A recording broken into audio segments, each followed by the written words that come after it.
இன்றைய மணமக்களை வாழ்த்திவிட்டு செல்வது இந்த நோக்கத்தின் மிகவும் முக்கியமான ஒரு பகுதி. நாங்கள் அவர்களை பாரக்கல்லாஹு லக் வ பாரக அலைக் வ ஜமஅ பைனகுமா ஃபீ கைர் என்று வாழ்த்துகின்றோம். சிலர் அல்லாஹும்ம ஸல்லி அலா முஹம்மது என்று சொல்வது உண்டு. ஸலவாத்து சொல்கின்ற நேரம் அல்ல, மணமக்களை வாழ்த்துகின்ற நேரம். எந்த நேரத்திலும் ஸலவாத்து சொல்லலாம், அது வேறு விடயம். வாழ்த்துகின்ற நேரத்திலே பாரக்கல்லாஹு லக் வ பாரக அலைக் வ ஜமஅ பைனகுமா ஃபீ கைர் என்று நாங்கள் அவர்களை நபி ஸல்லல்லாஹு அலைஹி வஸல்லம் அவர்கள் எமக்கு கற்றுத்தந்த அந்த துஆவை கொண்டு, அந்த வாழ்த்தை கொண்டு வாழ்த்துவதன் மூலம் அவர்களுக்குடைய கடமையை நாங்கள் செய்கின்றோம். இந்த மஜ்லிஸுக்கு வந்த நோக்கத்தை நாங்கள் நிறைவேற்றுகின்றோம். ஸல்லல்லாஹு அலைஹி வஸல்லம் அவர்களுடைய துஆவை பாருங்கள். பாரக்கல்லாஹு லக வ பாரக அலைக. சும்மா பார்க்கின்ற நேரம் பாரக்க அல்லாஹு லக என்பதும் பாரக்க அலைக்க என்பதும் ஒரே வார்த்தையாகத்தான் இருக்கின்றது. அல்லாஹ் பரக்கத் செய்வானாக, அல்லாஹ் பரக்கத் செய்வானாக என்று 2 தரம் சொல்லப்பட்டிருக்கிறது. ஸல்லல்லாஹு அலைஹி வஸல்லம் அவருடைய எந்த ஹதீஸிலுமே எந்த போதனையிலுமே ஒரு விடயத்தை அவசியம் இல்லாமல் 2 தடவை ரிப்பீட் பண்ணி சொல்ல மாட்டார்கள். பாரக்கல்லாஹு லக என்றால் அல்லாஹ் உங்களுக்கு இந்த துன்யாவுடைய வாழ்க்கையிலே அனைத்து சௌபாக்கியங்களையும் பரக்கத்துக்களையும் தந்து உங்களுக்கு அருள் புரியட்டும், பரக்கத்து செய்யட்டும். வ பாரக அலைக, அல்லாஹ் உங்களுக்கு கியாமத்திலே ஆகிரத்துடைய வாழ்க்கையிலே அத்தனை பாக்கியங்களையும் தந்து உங்களுக்கு பரக்கத்து செய்யட்டும். துஆவின் 3வது பகுதி ஒன்றும் இருக்கிறது. வ ஜமஅ பைனகுமா ஃபீ கைர். உங்கள் இருவரையும், மணமக்களாகிய உங்கள் இருவரையும் அல்லாஹ் கைரிலே ஒன்று சேர்க்கட்டும். கைர் என்ற சொல் நாங்கள் உட்கார்ந்து ரிசர்ச் பண்ணி படிக்க வேண்டிய ஒரு சொல். அரபு மொழியிலே அல் இல்லாமல் ஒரு சொல்லை சொன்னால் அதனுடைய மீனிங் மிகவும் பெரியது, மிகவும் வாஸ்டானது. உங்கள் இருவரையும் அல்லாஹ் கைரிலே ஒன்று சேர்க்கட்டும் என்றால் இந்த துன்யாவிலே ஆகிராவிலே இருக்கின்ற the best of the best of the best, சிறந்ததிலும் சிறந்ததிலும் சிறந்ததை அனைத்திலும் உங்களுக்கு அல்லாஹ் தஆலா தரட்டும். இவை அனைத்திற்கும் உங்களுக்கு அல்லாஹ் பரக்கத் செய்யட்டும் என்று நாங்கள் மணமக்களை பிரார்த்திக்கின்றோம். நாங்கள் சில போது அல்லாஹ் உங்களுக்கு நியாமத்து செய்யட்டும் என்று ஒருவருக்கு துஆ செய்வது உண்டு. அல்லாஹ் உங்களுக்கு ரஹமத்து செய்யட்டும் என்று துஆ செய்வது உண்டு. அல்லாஹ் உங்களுக்கு பரக்கத்து செய்யட்டும் என்றும் நாம் துஆ செய்வது உண்டு. இந்த நிஅமத் என்ற சொல், ரஹ்மத் என்ற சொல், பரக்கத் என்ற சொல் மூன்று முக்கியமான டெர்மினாலஜிஸ் என்பதை ஸல்லல்லாஹு அலைஹி வஸல்லம் அவருடைய ஹதீஸ்களிலிருந்து, அவருடைய வாழ்க்கையிலிருந்து நாங்கள் பார்க்கின்றோம். நிஅமத் என்பது ஃபெசிலிட்டிஸ், அல்லாஹ் எங்களுக்கு தந்த வசதிகள், வாய்ப்புகள், சொத்து செல்வங்கள், தோட்டம் துறவுகள், வரம்பு வாய்க்கால்கள், இவை அனைத்துக்கும் நாங்கள் நிஅமத் என்று சொல்வோம். இந்த கண் ஒரு நிஅமத், காது ஒரு நிஅமத், கை ஒரு நிஅமத். கண் இருக்கிறது ஆனால் அதனால் பார்க்க முடியாது என்றால் கண் என்ற நிஅமத் எங்களுக்கு தரப்படவில்லை. காது இருக்கிறது அதனால் கேட்க முடியாது என்றால் எங்களுக்கு அந்த காது என்ற நிஅமத் தரப்படவில்லை. அதுக்கு பதிலாக அல்லாஹ் தஆலா அவருக்கு வேறு நிஅமத்துகளை கொடுத்திருப்பான். இந்த நிஅமத்துக்கள் வெறுமனே அனுபவித்து என்ஜாய் பண்ணிவிட்டு செல்வதற்கானவை அல்ல, அவைகள் பொறுப்புகள். எப்படி இந்த நிஅமத்துக்கள் ஒரு நல்ல வாகனம், நல்ல வீடு, நல்ல வசதிகள், வாய்ப்புகள், சொத்துக்கள் எல்லாமே இன்பமாக இருக்கும். ஆனால் மறுபக்கம் அவைகள் மாபெரும் பொறுப்புகள். இந்த பொறுப்பை யார் நிறைவு செய்கின்றார்களோ, இந்த பொறுப்பை யார் நிறைவு செய்கின்றார்களோ அவர்களுக்கு அல்லாஹ் ரஹ்மத்து செய்கின்றார். இந்த நியமத்துக்களுக்கு அல்லாஹ் ரஹ்மத்து செய்கின்றார். யாருடைய நியமத்துக்கு அல்லாஹ் ரஹ்மத் செய்கின்றானோ அவர்களுடைய நியமத் பரந்து விரிந்து விசாலமாக மாறும், பரக்கத்தாக மாறும். பரக்கத் என்றால் அதிகரிப்பு, விஸ்தீரணம். எங்களுடைய நியமத்துக்கு அல்லாஹ் ரஹ்மத்து செஞ்சிட்டா அதுக்கு பிறகு அதை யாராலையும் கண்ட்ரோல் பண்ணலாம். அதோட பிரயோசனத்தை, அதோட பெனிஃபிட்டை, அது கொடுக்குற நன்மைகளை அது அன்லிமிட்டடாக மாறிவிடும். அல்லாஹு தஆலா அல் குர்ஆனில் நபி ஸல்லல்லாஹு அலைஹி வஸல்லம் அவர்கள் கூறினார்கள், ஹைருன் நாஸ் அன்ஃபஉஹும் லின்னாஸ். மனிதர்களில் சிறந்த மனிதன் யார் தெரியுமா? அவன் மனிதர்களுக்கு பயனுள்ள மனிதன். மனிதர்களில் சிறந்த மனிதன் ஏனைய மனிதர்களுக்கு மிகவும் அதிகமாக பிரயோசனம் கொடுக்கக்கூடிய மனிதன், மற்றவர்களுக்காக வாழ்கின்ற மனிதன், மற்றவர்களுக்கு உதவி செய்து வாழ்கின்ற ஒரு மனிதாபிமானி, அவன் தான் சிறந்த மனிதன் என்று ஸல்லல்லாஹு அலைஹி வஸல்லம். நிஅமத்துக்களை நாங்கள் மற்றவர்களுக்காக, பிற மனிதர்களுக்காக, இந்த உலகத்தின் ஏனைய ஜீவராசிகளுக்காக பயன்படுத்துகின்ற போது அல்லாஹ் ரஹ்மத்தை தருகிறான், அது பரக்கத்தாக மாறுகிறது. இங்கு நாங்கள் நிஅமத் என்ற ஸ்டெப்பில் இருந்து ரஹ்மத் என்ற ஸ்டெப்பை முட்டு அதற்கும் மேலால் இருக்கின்ற பாரக்கல்லாஹு லக வ பாரக அலைக, இந்த மூன்றாவது இறுதி அந்த அருளை அல்லாஹ்விடம் நாங்கள் கேட்கின்றோம். ஒரு மணமக்களுக்கான பிரார்த்தனையின் போது, மணமக்களுக்காக நாங்கள் பிரார்த்தனை செய்கின்ற போது அத்தகையதொரு உயர்ந்த பிரார்த்தனை நாங்கள் செய்கின்றோம். அந்த பிரார்த்தனையை இன்று எங்களுக்கு அசரை தொழுவித்த அந்த பள்ளிவாசலின் பேசிமாம் ஹசரத் அவர்கள் சொன்னது போல, அந்த வாழ்த்தை, அந்த பிரார்த்தனையை அந்த மணமக்களுக்காக நாங்கள் சொல்லாமல் செல்கின்ற போது இந்த மஜ்லிஸுக்கு, எங்களுடைய வருகைக்கு தூர இடங்களில் இருந்தெல்லாம் வந்திருக்கின்றீர்கள், அந்த பயணங்களுக்கு எந்த அர்த்தமும் இல்லாமல் போவதை நாங்கள் பார்க்கின்றோம். பெருமதிப்புக்குரிய இஸ்லாமிய சகோதரர்களே, இந்த திருமணத்தை 1000 காலத்து பயிர் என்று சொல்வார்கள். ஒரு பேச்சுக்காக தமிழிலே அப்படி சொன்னாலும் இது 1000 பல்லாயிரம் பல லட்சம் காலத்து பயிர் என்று இதை சொல்ல வேண்டும். ஏனென்றால் இந்த திருமணம்தான் இந்த துனியாவின் அடிப்படை. இந்த துனியாவின் அடிப்படை மேரேஜ் தான். மேரேஜ் இல்லாட்டி இந்த துனியா இல்லை. மேரேஜ் இல்லாட்டி இங்கு நாங்கள் வந்திருக்கின்ற யாரும் இல்லை. மேரேஜ் தான் அடிப்படை, திருமணம் தான் அடிப்படை. அல்லாஹு தஆலா ஆதம் அலைஹிஸ்ஸலாம் அவர்களை படைக்கிறான்.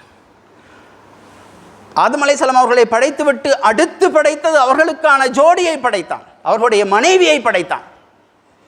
சொர்க்கத்துக்கு வெளியில் வைத்து அவர்களை படைத்துவிட்டு அல்லாஹ் கூறினான், யா ஆதம் உஸ்குன் அன்த வ ஸௌஜுக்கல் ஜன்னா.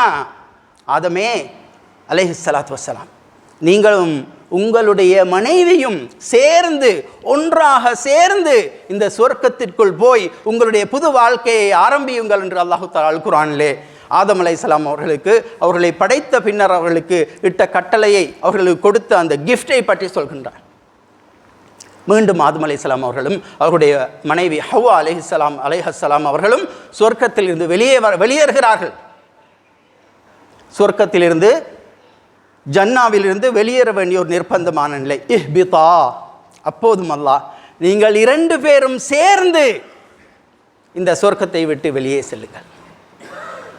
இப்போ இந்த துனியா முடிஞ்சு, கபருடைய வாழ்க்கை, மஹ்ஷருடைய வாழ்க்கை, சிராத்துடைய வாழ்க்கை எல்லாம் முடிஞ்சு சொர்க்கத்துக்கு போகிறதுக்கு முந்தி ஒரு இடம் இருக்குது, கந்தராவில் வச்சு அல்லாஹ் சொர்க்கத்துக்கு போகிற நல்லடியார்களுக்கு, மூமின்களை பார்த்து சொல்வான், உதுகுலு அன்தும் வஸ்வாஜுக்கும், உதுகுலுல் ஜன்னா அன்தும் வஸ்வாஜுக்கும் துஹ்பரூன்.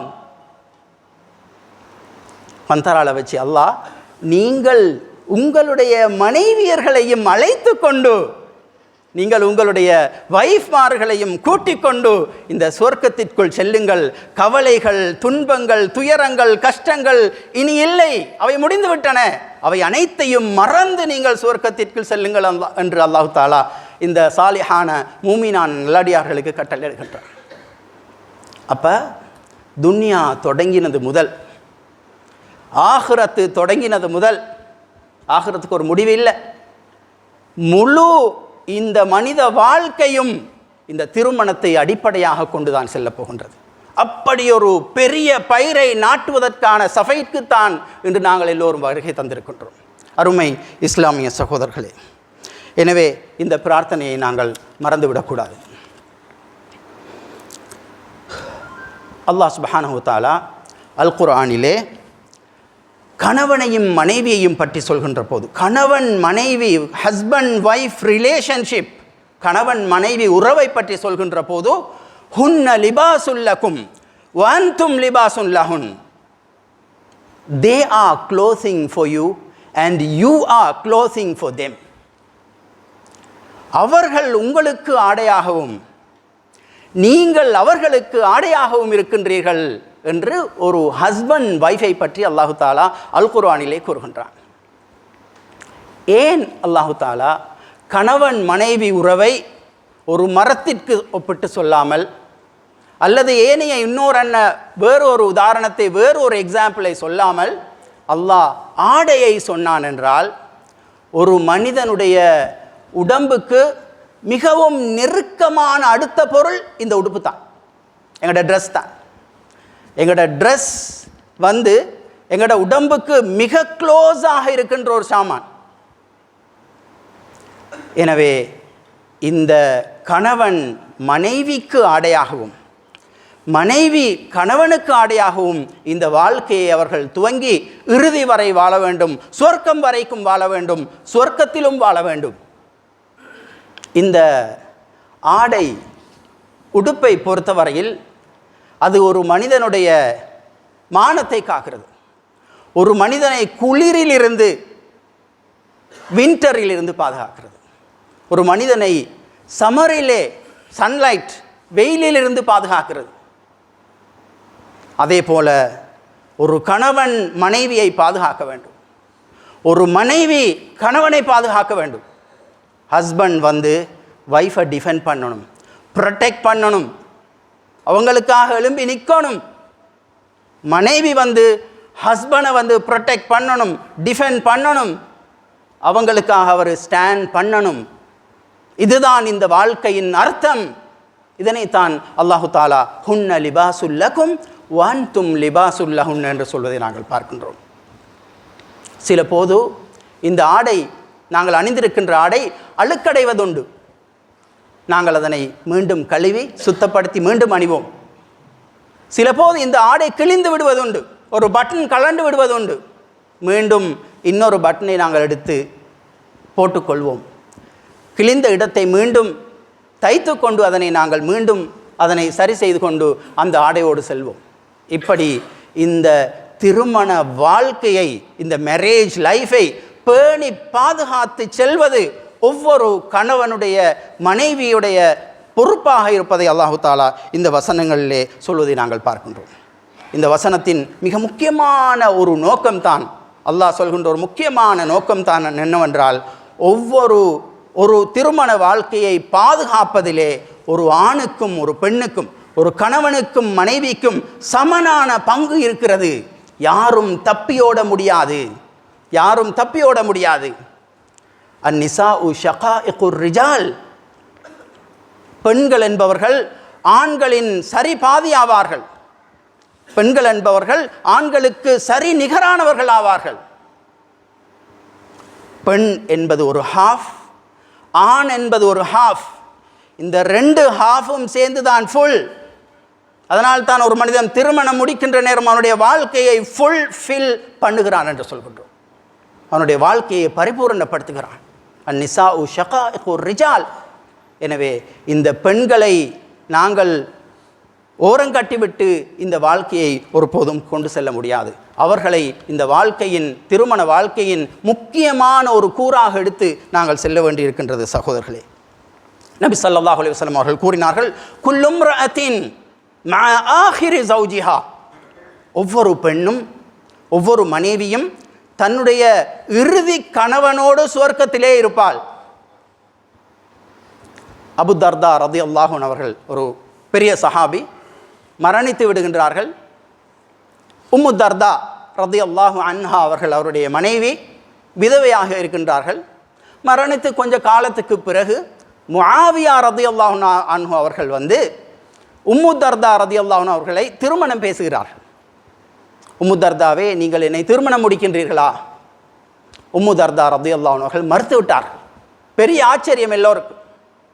முஆவியா ரலியல்லாஹு அன்ஹு அவர்கள் என்பவர் ஒரு பெருந்தலைவர், வசதி வாய்ப்புகள், ஆளுமை, திறமை, ஆற்றல்கள் கொண்ட ஒரு பெருந்தலைவர். அவர் கேட்டால் மறுக்க முடியாது, அவ்வளவு பவர்ஃபுல் மேன். உம்மு தர்தா ரலியல்லாஹு அன்ஹா அவர்கள் மறுத்து விட்டார்கள். அப்போது அவர்களிடம் ஆள் அனுப்பி காரணம் கேட்டார்கள். உம்மு தர்தா ரலியல்லாஹு அன்ஹா அவர்கள் சொன்னார்கள், அபு தர்தா அவர் போன்ற ஒரு உயரிய பண்பாட்டின் சிகரமான அந்த மனிதன் என்னுடைய கணவனாக சுவர்க்கத்திலும் ஜன்னாவிலும் இருக்க வேண்டும் என்று நான் ஆசைப்படுகிறேன். அதனால் நான் திருமணம் முடிக்க மாட்டேன். இந்த ஹதீஸ் சொன்னதற்கு பிறகு உம்மு சலமா ரலியல்லாஹு அன்ஹா அவர்கள் நபி ஸல்லல்லாஹு அலைஹி வஸல்லம் உடைய மனைவி வந்து கேட்கின்றார்கள், யா ரசூல் அல்லாஹ் அல் மர்அத்து ததஸவ்வஜு மர்ரத்தைனி ஃபித் துன்யா. ஒரு பெண், நீங்கள் இந்த ஹதீஸை சொல்லிக்கிறீங்க, ஒவ்வொரு மனைவியும் தன்னுடைய இறுதி கணவரோடு சுவர்க்கத்திலே இருப்பார். ஓகே, இப்போ ஒரு பெண் உதாரணத்திற்கு வந்து 2 கணவன்மார்களை திருமணம் செய்திருக்கின்றார். ஒரு கணவன் முடிச்ச மௌத்தாவிட்டார், இன்னொரு கணவனை முடிச்ச. இப்போ இந்த 2 பேர்லையும் யாரோட இருப்பாங்க என்று சொன்னபோது ரசூலுல்லாஹி ஸல்லல்லாஹு அலைஹி வஸல்லம் அவர்கள் கூறினார்கள், லியஹ்ஸனிஹிமா ஹுலுகன் யா சலமாவே, அந்த 2 பேரில் யார் பண்பாடுகளில் சிறந்தவர்களாக இருப்பார்களோ அவரோடு அந்த பெண்மணி சுவர்க்கத்திலே இருப்பார் என்று ஸல்லல்லாஹு அலைஹி வஸல்லம் அவர்கள் கூறினார்கள். நான் ஏன் இந்த எல்லா உதாரணங்களையும் இங்கு கொண்டு வருகிறேன் என்றால், இந்த திருமண வாழ்க்கையை சில பேர் டேக்கன் ஃபார் கிராண்டடாக எடுத்துக்கொள்கிறார்கள், அற்பமாக எடுக்கிறார்கள், சொற்பமாக எடுக்கிறார்கள். இந்த திருமண வாழ்க்கையை ஒரு ஆப்ஷனலான விஷயமாக, ஒரு எங்களுடைய தெரிவு சுதந்திரத்திற்கு உரிய விஷயமாக எடுத்துக்கொள்கிறார். விரும்பினா கல்யாணம் முடிக்கிற, விரும்பினா டிவோர்ஸ் பண்ணுற, போய்கொண்டே இருக்கணும் என்று சிம்பிளாக எடுத்துக்கொள்கிறார். தலாக், டிவோர்ஸ் நடக்கிற நேரம் அல்லாஹ்வுடைய அர்ஷ் நடுங்குது. அவ்வளவு பாரதூரம். ஏன் ஒரு டிவோர்ஸ்? எத்தனை டிவோர்ஸ் நடக்குது? வீட்டுக்கு வீடு வாசல் படி டிவோர்ஸ். ஏன் அல்லாஹ்வுடைய அர்ஷ் நடங்கணும்? ஏன் அல்லாஹ் அவ்வளவு கோபம் அடையணும் ஒரு தலாக் நடக்கிறதுக்காக வேண்டி? ஏனென்றா திருமணம் என்றது அல்லாஹ்வுடைய டிசிஷன். எந்த அளவுக்கு ஸல்லல்லாஹு அலைஹி வஸல்லம் அவர்கள் இதனை கடுமையாக சொன்னார்கள் என்றால், நிக்காஹ் வந்து ஏண்ட சுன்னத்து, மேரேஜ் வந்து என்னுடைய சுன்னத்து. அப்போ மற்றதெல்லாம் நபி அவங்களோட சுன்னத்து இல்லையா? எல்லாமே நபி அவங்களோட சுன்னத்து தான். அந்த இம்பார்ட்டன்ஸை காட்டுறதுக்காக வேண்டி ஸல்லல்லாஹு அலைஹி வஸல்லம் சொல்கிறாங்க, நிக்காஹ் ஏண்ட சுன்னத்து. இந்த சுன்னத்தை யார் வெறுக்கிறாங்களோ, யார் கணக்கெடுக்காமல் விடுறாங்களோ அவர்கள் என்னை சார்ந்தவர் அல்ல, இஸ்லாத்திலிருந்தே வெளியேற்றி விடுறாங்க. அவ்வளவு முக்கியமான ஒரு நீண்ட தூர முடிவில்லாத ஒரு பயணம் தான் இந்த திருமண பயணம். அன்புள்ள இஸ்லாமிய சகோதரர்களே, திருமணத்தின் நோக்கத்தை பற்றி பல்வேறு சந்தர்ப்பங்களிலே நபி ஸல்லல்லாஹு அலைஹி வஸல்லம் அவர்கள் கூறுகின்றார்கள், ஹக்குன் அலல்லாஹி அவுனு மன் நகஹ இல்திமாஸல் அஃபாஃபி அம்மா ஹர்ரமல்லாஹ். யாரு திருமணத்துடைய முதலாவது நோக்கத்தை ஸல்லல்லாஹு அலைஹி வஸல்லம் அவர்கள் சொல்கின்றார்கள், யாரு தன்னுடைய மானத்தை காக்க வேண்டும், தன்னுடைய கற்பை பாதுகாத்து கொள்ள வேண்டும் என்ற இஹ்லாஸான நிய்யத்தோடு திருமணத்தை முடிக்கிறாரோ அவருக்கு உதவி செய்வது அல்லாஹ்விற்கு கடமையாகிவிட்டது. யாரு தன்னுடைய மானத்தை பாதுகாக்க வேண்டும் என்ற இஹ்லாஸான நிய்யத்தோடு திருமணம் முடிக்கிறாரோ அவருக்கு உதவி செய்வது, அவரை காப்பாற்றுவது, அவருடைய வாழ்க்கையை சிறப்பாக மாற்றுவது அல்லாஹ்வுடைய பொறுப்பாகிவிட்டது என்று ஸல்லல்லாஹு அலைஹி வஸல்லம் அவர்கள் கூறினார்கள். எனவே இந்த திருமணம் முடிக்கிற நேரம், நிக்காஹ் செய்கிற நேரம் இஹ்லாஸான நிய்யத்து முக்கியம். சிலாக்கள் வீசாவுக்காக வேண்டி முடிக்கிற கல்யாணம், ஜப்பான் போகிற, ஜப்பானில் வீசா எடுக்கணும், ஜப்பான் காரியம் முடிக்கிற, சைனாக்கு போகிற, ஜெம் பிஸ்னஸை பண்ணிக்கொள்ளணும், அங்குள்ள ஒரு சைனா காரியம் முடிக்கிற. அவள் என்னத்தை திங்கிறாள், களிமா சொன்னாளா இல்லையா, வாழ்க்கை என்ன, பின்னணி என்ன, முன்னணி என்ன, ஒன்றும் பார்க்குறல்ல. அருள் இல்லாத திருமணங்கள், திருமணம் என்ற பேரில் ஒன்றை செய்கிறது, இதுக்கு அனுமதி இல்லை. கள்ள கல்யாணம் செய்கிறது அனுமதி இல்லை.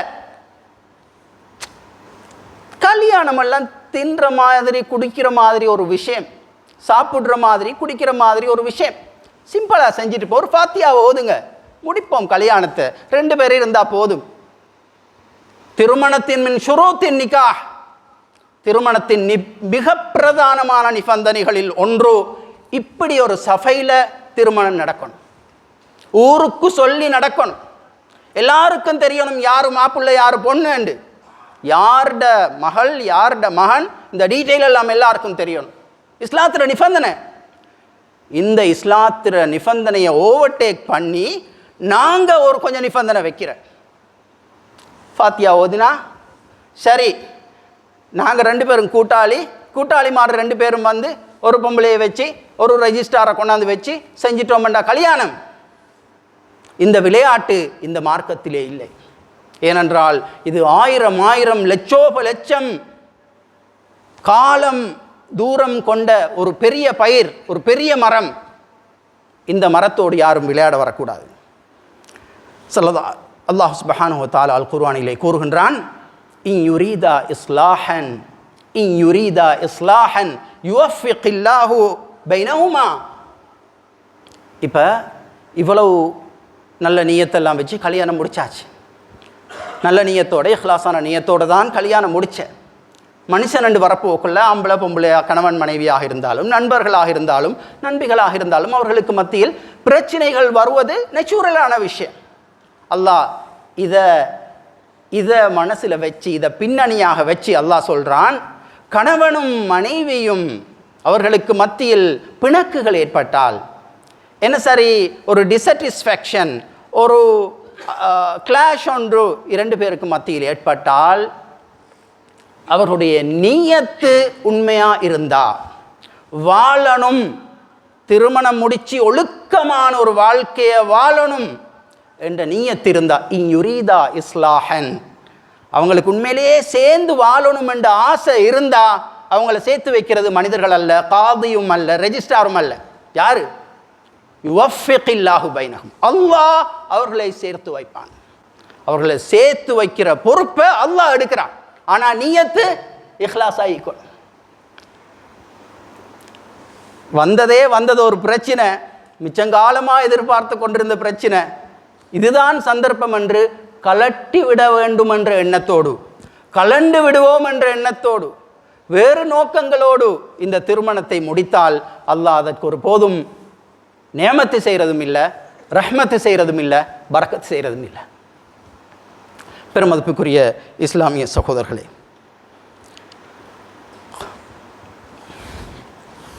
இந்த திருமண வாழ்க்கையோட வெற்றிக்கு பல 100 காரணங்களை ஸல்லல்லாஹு அலைஹி வஸல்லம் அவர்களும் அல் குர்ஆனும் சொல்லியிருப்பதை நாங்கள் பார்க்கின்றோம். 3 முக்கியமான அம்சங்களை மிக வேகமாக சொல்லி இந்த உரையை நிறைவு செய்ய விரும்புகின்றேன். இந்த மேரேஜ் லைஃப் ஒரு சக்சஸ்ஃபுல்லான லைஃபாக, வெற்றிகரமான ஒரு வாழ்க்கையாக மாறுவதற்கு முதலாவது ஒரு காரணம், முதலாவது ஒரு ரிக்வயர்மெண்ட், ஒருவரை ஒருவர் ரெகக்னைஸ் பண்ணணும். கணவன் மனைவியை எக்ஸெப்ட் பண்ணணும், ரெகக்னைஸ் பண்ணணும், ஏற்றுக்கொள்ளணும், அவங்கள மதிக்கணும், மதிப்பு கொடுக்கணும். எந்த வைஃப் தானே நான் வேண்டியமாய் நடத்துவேன், நோ, எந்த ஹஸ்பண்ட் தானே நான் வேண்டியமாய் நடத்துவேன், இவர் தானே பொண்ணு கேட்டு வந்தார், அலைஞ்சலைஞ்சு வந்தார், தேடி தேடி வந்தார், நான் விரும்பிடுமாய் நடத்துவேன், காலுக்கு கீழே ஏறி மிரிப்பேன், காலுக்கு கீழே போட்டு ஏறி மிரிப்பேன், கேட்பதற்கு யாரும் இல்லை. நாங்கள் ஹஸ்பண்ட் வைஃப் தானே. ஸல்லல்லாஹு அலைஹி வஸல்லம் அவருடைய பல உதாரணங்களை நாங்கள் பார்க்கின்றோம். இந்த மதிப்பு இருக்கணும். மதிப்புல முக்கியமானது தான் ஐடியா கேட்கிறது. ஹஸ்பண்ட் வந்து வைஃபுக்கிட்ட வந்து ஐடியா கேட்கணும். இது ஒரு அறிவு கெட்டது, இதுகிட்டையா போய் ஐடியா கேட்கிற என்று கணவனோ மனைவியோ நினைக்கின்ற அந்த இடத்தில் ஃபித்னா ஸ்டார்ட் ஆகுது. அந்த இடத்துல ஷைத்தான் வாரான். சுல்ஹுல் ஹுதைபியா, ஹுதைபியா உடன்படிக்கை உங்களுக்கு தெரியும், அதை நான் டீட்டெயிலாக சொல்ல போகல. ஹுதைபியா உடன்படிக்கையில் வந்து பிரச்சனை ஒன்று வருது. உடன்படிக்கையே பிரச்சனை தான். ஸல்லல்லாஹு அலைஹி வஸல்லம் அவர்கள் குறைஷி காஃபிர்கள் வந்து போன உம்ராவை தடுத்து நிறுத்திட்டாங்க. மதீனாவிலிருந்து உம்ராவை போக வந்தாங்க, மக்காவுக்கு தடுத்து நிப்பாட்டிட்டாங்க. உடன்படிக்கை ஒன்று நடக்குது. முஸ்லீம்களுக்கு எதிரான வெளிப்படையாக பார்க்குற நேரம் முஸ்லீம்களுடைய தரப்பிற்கு அவங்களோட சைடுக்கு எதிரான நிபந்தனைகள் எல்லாத்துக்கும் நபி அவங்க சைன் வச்சுட்டு வராங்க. ஓகே என்று அபூபக்கர் வெகுண்டெழுகின்றார். உமர் ரலியல்லாஹு அன்ஹுவுக்கு கோபம் வருகிறது. உமர் ரலியல்லாஹு அன்ஹு நபி ஸல்லல்லாஹு அலைஹி வஸல்லம் வந்து கேட்டார், துரீது அத்-தனிய்யத ஃபீ தீனினா, அல்லாஹ்வுடைய தூதரே யா ரசூலல்லாஹ், நீங்கள் எங்களை எல்லாம் கோழைகள் என்றா நினச்சிக்கிட்டீங்க? இந்த மார்க்கத்தை இவ்வளவு இழிவானதாகவா நினச்சி கொண்டிருக்கிறீங்க? இப்படி விட்டு கொடுத்து போட்டு வந்திருக்கிறீங்க. நீங்கள் ஒரு வார்த்தை சொல்லியிருந்தா இவங்களோட பிணங்களுக்கு மேலான நான் உம்ராக்கு போயிருப்போம். இவங்க மட்டுமல்ல, சஹாபாக்கள் நிறைய பேர் குழம்பிட்டாங்க. ஸல்லல்லாஹு அலைஹி வஸல்லம் சொல்கிறாங்க, இல்லை நாங்கள் அக்ரிமெண்ட் சைன் பண்ணியாச்சு, நீங்கள் எல்லாரும் கொண்டு வந்த பிராணிகளை அறுத்து பலியிடுங்கள், உங்களுடைய தலைகளை ஷேவ் பண்ணி கொள்ளுங்கள், உம்ராக்குரிய நன்மை உங்களுக்கு கிடைக்கும், அடுத்த வருஷம் நாங்கள் ரியலாக உம்ராக்கு போவோம். சஹாபாக்கள் யாரும் ஸல்லல்லாஹு அலைஹி வஸல்லம் அவர்களுடைய வாழ்க்கை முழுவதிலும் சஹாபாக்கள் நபி அவர்கள் சொல்லி கேட்காத ஒரே ஒரு சந்தர்ப்பம், சஹாபாக்கள் யாரும் கேட்கவில்லை. ஸல்லல்லாஹு அலைஹி வஸல்லம் அவர்களுக்கு டென்ஷன் ஆகிவிட்டது, கோபம் வந்து விட்டது. அல்லாஹ்வுடைய தூதருடைய கட்டளையை இந்த சஹாபாக்கள் ஏற்று நடைமுறைப்படுத்தாமல் இருக்கிறார்கள். இவர்களுக்கு என்ன நடந்தது? உம்மு சலமா ரலியல்லாஹு அன்ஹா அவர்கள் ஸ்பாட்டுக்கு வந்திக்கிறாங்க. உம்மு சலமா ரலியல்லாஹு அன்ஹா ஸல்லல்லாஹு அலைஹி வஸல்லம் மனைவி கூடாரத்தில் இருக்கிறாங்க. ஸல்லல்லாஹு அலைஹி வஸல்லம் அவங்களோட கோபம் தாங்க இல்லாமல் அங்கே கூடாரத்துள்ளுக்கு போகிறாங்க. இஸ்தஷீரினி யா சலமா, உம்மு சலமாவை எனக்கு ஒரு ஐடியா தாங்க, எனக்கு ஒரு ஐடியா சொல்லுங்க. சஹாபாக்கள் நான் சொல்கிறத கேட்குறாங்க. இல்லை, உம்மு சலமா ரலியல்லாஹு அன்ஹா அவர்கள் இயல்பிலே நிதானமான ஒரு பெண்மணி சொன்னார்கள், யா ரசூலல்லாஹ், நீங்கள் உங்களோட ஆட்டை அறுத்து பலியிடுங்கள், நீங்கள் உங்களுடைய தலையை சிரைத்து கொள்ளுங்கள், ஷேவ் பண்ணி கொள்ளுங்கள், அதுக்கு பிறகு சஹாபாக்கள் என்ன செய்கிறாங்கன்னு பாருங்கள். அனுபவம் உள்ள பெண்மணி சொன்ன கருத்து ஸல்லல்லாஹு அலைஹி வஸல்லம் அவர்கள் அதே போல செய்தார்கள். சஹாபாக்கள் வேறு வழி இல்லாமல் அவர்களுடைய பிராணிகளை அறுத்து பலியிட்டார்கள், அவர்களுடைய தலைகளை சிரைத்து ஷேவ் பண்ணி கொண்டார்கள். பிரச்சனை முடிந்தது. கோபம், ஆத்திரம், ஆவேசம் ஒன்றும் இந்த ஆலோசனைக்கு முன்னால் நின்று பிடிக்கவில்லை. இந்த மதிப்பு முக்கியமானது. நபி ஸல்லல்லாஹு அலைஹி வஸல்லம் அவர்கள் வெளிநாட்டிலிருந்து ஒரு பெண்மணியை கல்யாணம் முடித்தார்கள். நபி அவர்களுடைய வெளிநாட்டு பெண்மணி யார்? மாரியத்துல் கிப்தியா ரலியல்லாஹு அன்ஹா அவர்கள், எகிப்து நாட்டைச் சேர்ந்த பெண்மணி. மாரியத்துல் கிப்தியா அவர்களை திருமணம் முடித்தவுடன் நபி ஸல்லல்லாஹு அலைஹி வஸல்லம் அவர்கள் தங்களுடைய ஏனைய அனைத்து மனைவிமார்களையும் மஸ்ஜித் நபவியை சூழ தான் வச்சுருந்தாங்க. தனித்தனி ஊடு வச்சு மஸ்ஜித் நபவிக்கு கிட்ட மாதிரி தான் வச்சுருந்தாங்க, அதனை சுற்றி சூழ தான் வச்சுருந்தாங்க. மாரியா ரலியல்லாஹு அன்ஹா அவர்களை மாத்திரம் மதீனாவிலே கொஞ்சம் தூரமாக இருக்கின்ற அல் அவாலி என்ற ஒரு இடத்திலே குடியமர்த்தினார்கள். சஹாபாக்கள் வந்து கேட்டார்கள், யா ரசூலுல்லாஹ், எல்லா மனைவிமாரும் இங்கே தானே இருக்கிறாங்க, அவங்களையும் இங்கே கொண்டு வச்சுட்டேலுமே லேசி தானே, அப்போ உங்களுக்கு பயணம் கஷ்டம் செலவு. ஏன்னா மாரியத்துல் கிப்தியா ரலியல்லாஹு அன்ஹா அவங்க தான் நபி அவங்க கொஞ்சம் செலவு கூடின வைஃப். அப்படி என்றால் நபி அவங்க கூட செலவழிக்க வேண்டிய வைஃப் அவ தான். ஸல்லல்லாஹு அலைஹி வஸல்லம் சொன்னார்கள், மாரியா ஜாஅத் மின் மிஸ்ர் அர்து நீலி வல் குத்ரா, மாரியா வந்தது எகிப்தில் இருந்து. எகிப்து வந்து நைல் நதி பெருக்கெடுத்து ஓடுகின்ற ஒரு பிரதேசம், பச்சை பசேல் என்ற புல்நிலங்களும் மரங்களும் செடிகொடிகளும் நிறைந்த ஒரு பசுமையான பிரதேசம். அவங்கள அதே மாதிரி பசுமையான மரம் செடிகொடிகள் நிறைந்த புல் தரைகள் நிறைந்த அல்ல அவாலில குடியேற்றினது அவங்கள மதிக்கிறதுக்காக வேண்டி, அவங்களோட பின்னணியை மதிச்சுத்தான் அப்படி செஞ்சேன் என்று ஸல்லல்லாஹு அலைஹி வஸல்லம் அவர்கள் சொன்னார். எப்படி ஒரு நுணுக்கமான கவனிப்பு என்று பாருங்கள் சகோதரர்களே. இந்த மனசு, இந்த மென்டாலிட்டி, இந்த மைண்ட் செட் ஒரு மணமகனுக்கும் ஒரு மணமகளுக்கும் அவசியப்படுகிறது. மியூச்சுவல் ரெஸ்பெக்ட் இருக்க வேண்டும். ரெண்டாவது விஷயம், வெற்றிகரமான திருமண வாழ்க்கைக்கு தேவையான ரெண்டாவது விஷயம் team work.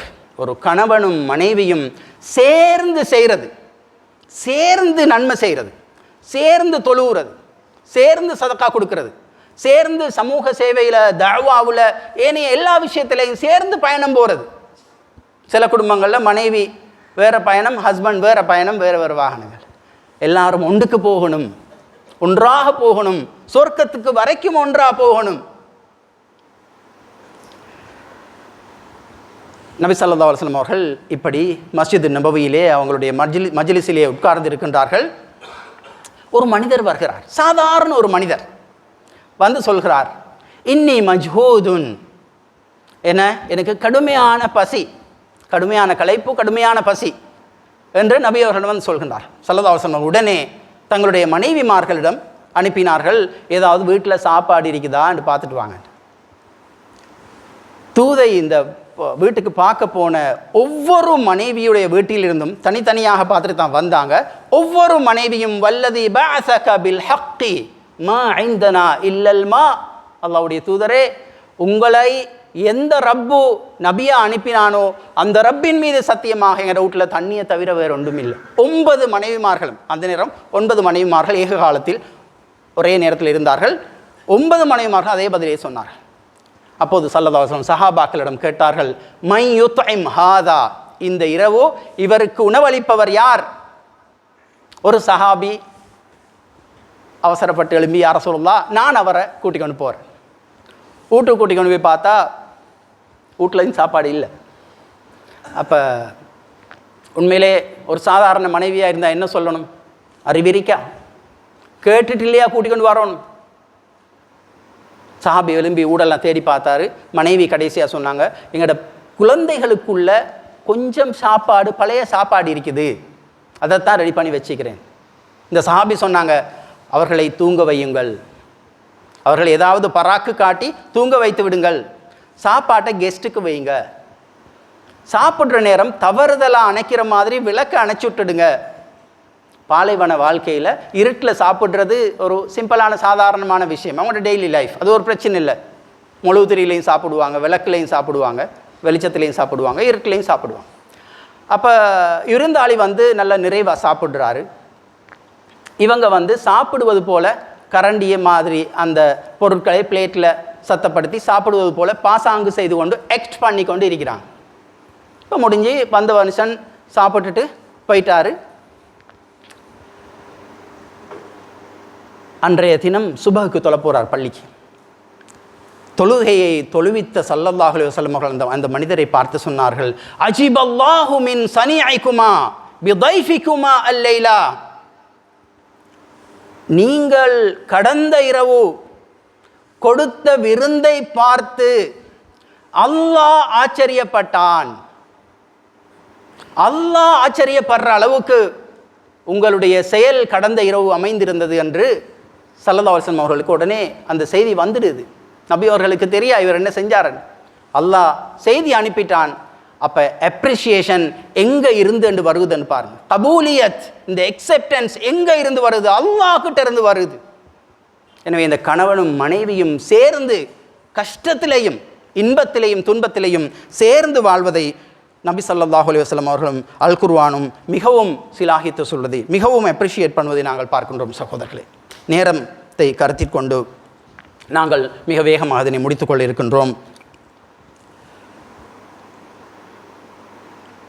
The highest qualification in the marriage life, highest qualification என்ன? highest qualification ஆக உயர்ந்த qualification என்ன? First degree, second degree, third degree, double PhD, professorship, அதுக்கு மேலே